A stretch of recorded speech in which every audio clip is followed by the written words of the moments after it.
السلام عليكم يوبا، ان شاء الله بخير. معكم MX وايكس، رجعنا اليوم مقطع فيديو جديد. طبعا يا شباب بهذا الفيديو حبينا اول شيء نشكركم على دعمكم الخرافي. صراحة شكرا يا شباب على الدعم الخرافي. المقطع اللي نزلناه اول مقطع كان جبنا عليه تقريبا 30 لايك، فصراحة شكرا يعني دعمكم لكم. خرافي واتمنى تواصلوا معنا. شكرا لكم من كل قلبي. ان شاء الله نتواصلوا على هذا الدعم. طبعا يا شباب كتبنا في حساباتنا تحت في الفيسبوك، نزلنا بوست وحكينا اسالونا اسئله، فجتنا اسئله بس احنا اخذنا المهمين منها فراح نجاوب عليها اليوم بهذا الفيديو. فيلا نبدا. اول سؤال يقول ليش سميت القناه بهذا الاسم؟ سمينا القناة بهذا الاسم اختصارا لمنتصر اكس ويزن اكس، يعني ام اكس منتصر اكس ويزن اكس. مش اخترت اسلاح يا شباب.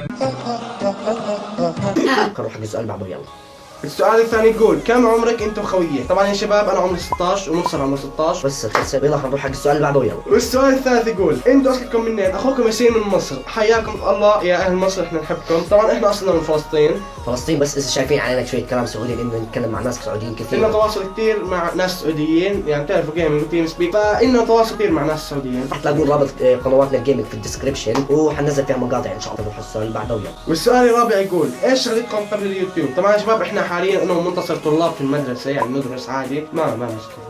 والسؤال الخامس يقول هل راح تنزلون جيمنج في المستقبل؟ طبعا جاوبنا على السؤال انه في قنوات لنا تحت الديسكربشن رح تلاقوا جيمنج، وان شاء الله ممكن ننزل جيمنج احنا الاثنين نلعب قريب ان شاء الله. بننزل لهم تحدي فيفا وتحديات مثل هذه، يعني تحديات وعقابات وثقه. يا شباب طبعا اسفين جدا على القطعه، وسبب القطعه كانت الكام خربط طاحت، فصار فيها شويه مشاكل ودينا تصليح ورجع. اسفين جدا على القطعه وشكرا لانكم يعني اهتميتوا وكتبتوا في التعليقات انت لازم. وان شاء الله يا شباب هذه الفتره حتكون في رجعه قويه ان شاء الله. والسؤال السادس يقول وش نوع الكام؟ طبعا يا شباب اللي يسأل عن الكام، هذه الكام شريتها من محل اسمه سبيتاني هوم. ما اعتقد شريتها من ابو سنتين، شريتها ب 500 ريال. فبس هذه هي الكاميرا اللي نصور فيها. نروح حق السؤال بعده. يلا طبعا يا شباب شايفين ذا الشخص الغبي جاب العيد بالاسئله، فبما ان هذا السؤال متكرر فقلت خليني اجاوب على سؤال ثاني.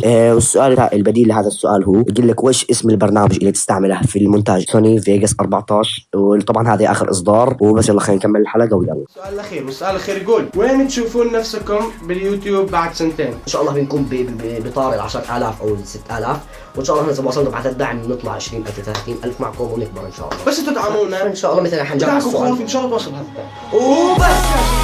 وصل لايك وفضل واشتراك في حسابات الفيسبوك تحت في الديسكربشن. انزلوا اللايك والسبسكرايب والشير، هذا الشيء اهم شيء يحفزنا. والتعليق كان معكم MX وايكس، اشوفكم بخير المقطع الجاي. السلام عليكم. في امان الله.